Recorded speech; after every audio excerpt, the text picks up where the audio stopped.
Cleaning, when you're too embarrassed to ask for help. Where do you go? What do you do next? What are your next steps? We're going to talk about that today. Hi there, I'm Angela Brown, and this is Ask a House Cleaner. This is a show where you get to ask a house cleaning question, and I get to help you find an answer. Now, today's show is brought to us by housecleaning360.com. This is a website where you can go online, you type in your zip code, and you can find house cleaners and professional organizers and landscapers and gutter cleaners and carpet cleaners and window washers and everybody that services the home. So if you are a service provider, you can go over there and list your business so people in your zip code can find you. housecleaning360.com. All right, on to today's show. This is a very special show. There are lots of people who live in a state of clutter. No fault of their own. They've just got super busy. There are different family members that leave stuff strewn all about. And when you try to clean it, it becomes overwhelming. And you would like to hire a house cleaner, but yet you're kind of embarrassed to have somebody come over, right? So where do you start? It's a great question, and it's an honest question, because lots of people don't actually call anybody because they're too embarrassed, or they're ashamed, or they feel bad, or they feel guilty that they haven't just cleaned it all up themselves. Okay, so before you have the cleaner come over, you got to have somebody help you put all this stuff away, right? Where do you start? Okay, I'm going to introduce you today to a revolutionary concept. There's a professional organizer. Her name is Jessica Litman, and she runs a company called The Organized Mama.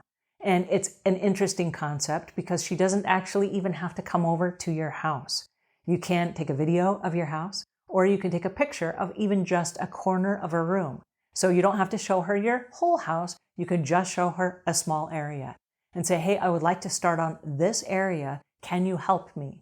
And then on a Zoom call or a Skype call, she can start walking you through all the different nuances of what happens next, whether you need a system or what kind of stuff you already have. Do you have bins? Do you have baskets? What do you have already in your house? And so she will take what you have and make it work if she can, right? She might suggest some different things based on different types of scenarios.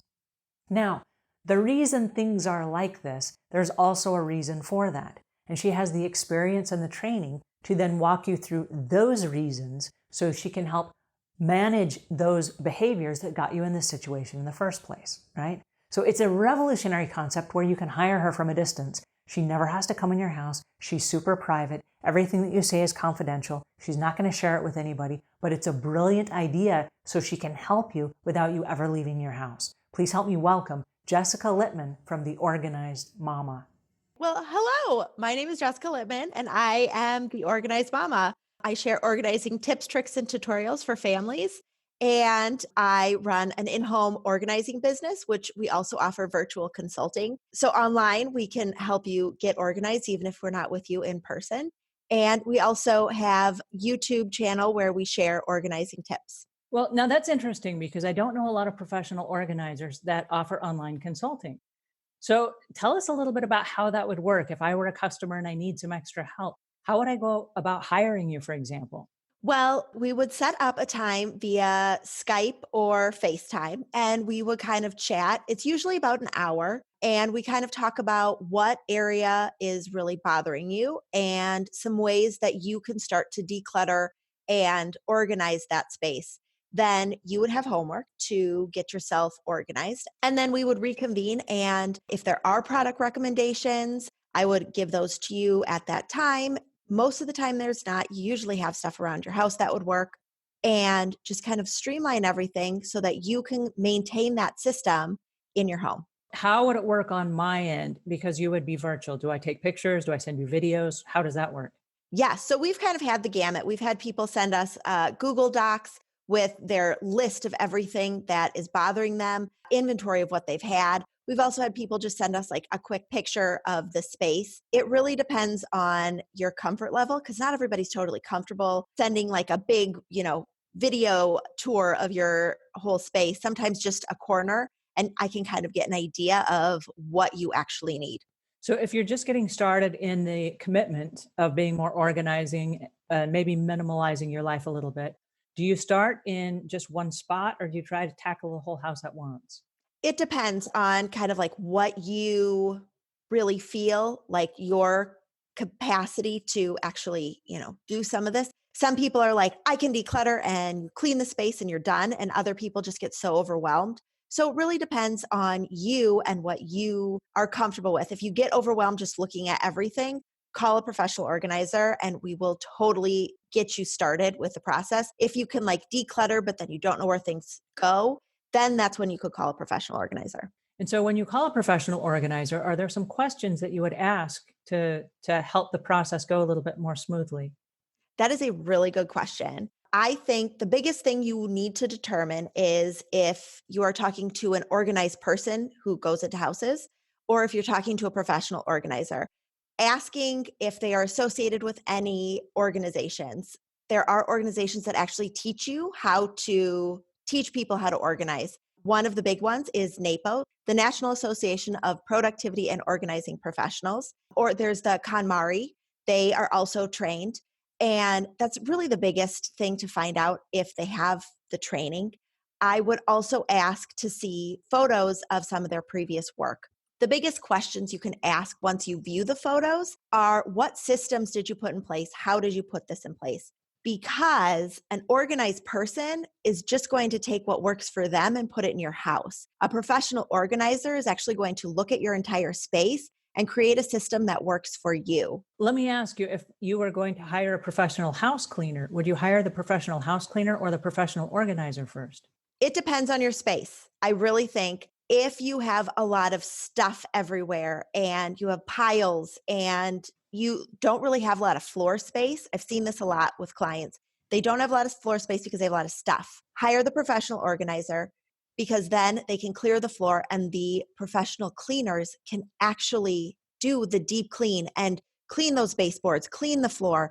Whereas they might just be moving stuff around to clean and you're not going to get that feeling when your house is like actually clean. Well, I know that a lot of people who live in a state of clutter, and it's honest clutter, they're just super busy. They haven't had time. Somebody in the family dropped something somewhere. And I mean, they're all honest mistakes, but they live in a state of clutter and they would like to make a commitment to get to a place of tidiness and cleanliness. What are some starting points that would help them springboard, like, oh, this is a new lifestyle for me instead of just a one time clean? I think the biggest thing is listening to your inner voice. And this is where it's going to get like really hard and like real deep really fast. So, what that means is a lot of times we collect a lot of things and that leads to clutter because we just want to fill the emptiness, right? Like you see an open shelf and you want to fill it because it looks pretty, but it's not doing anything for you personally. So, just to kind of like live in that void of emptiness, because as you declutter, a lot of people have a hard time sitting with not as much stuff. So then they buy more things to fill that space.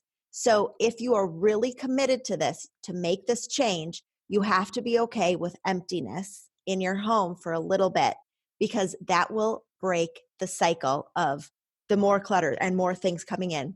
Once you have that emptiness, how do you keep from reverting back to your old way?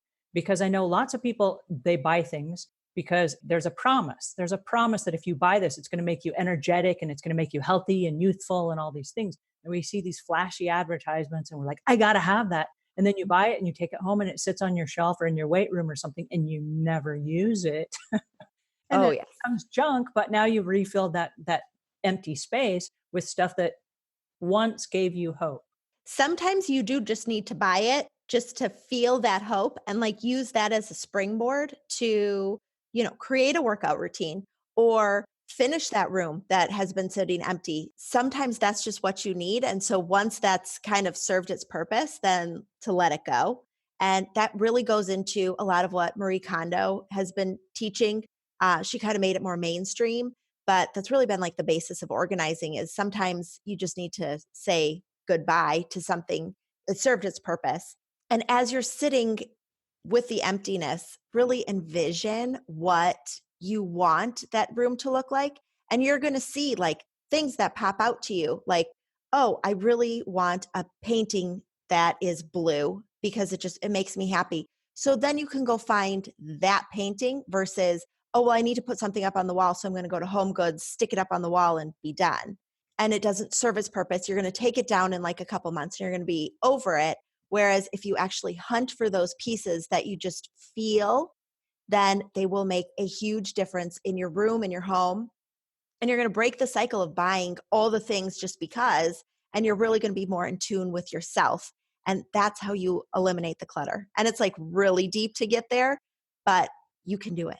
Now, going really deep, is that something that you can help somebody with who's just starting on this journey? Yes. When somebody is like really ready to break that entire cycle, we do go through all of that with them. And we really want to like walk them through and help them like find what is important. Usually they're like, let's start with the biggest room. And we're like, nope, we're going to like scale it back because we need to like get to the root of everything. Sometimes with like clothes or jackets or a smaller space where you can feel that big win right away.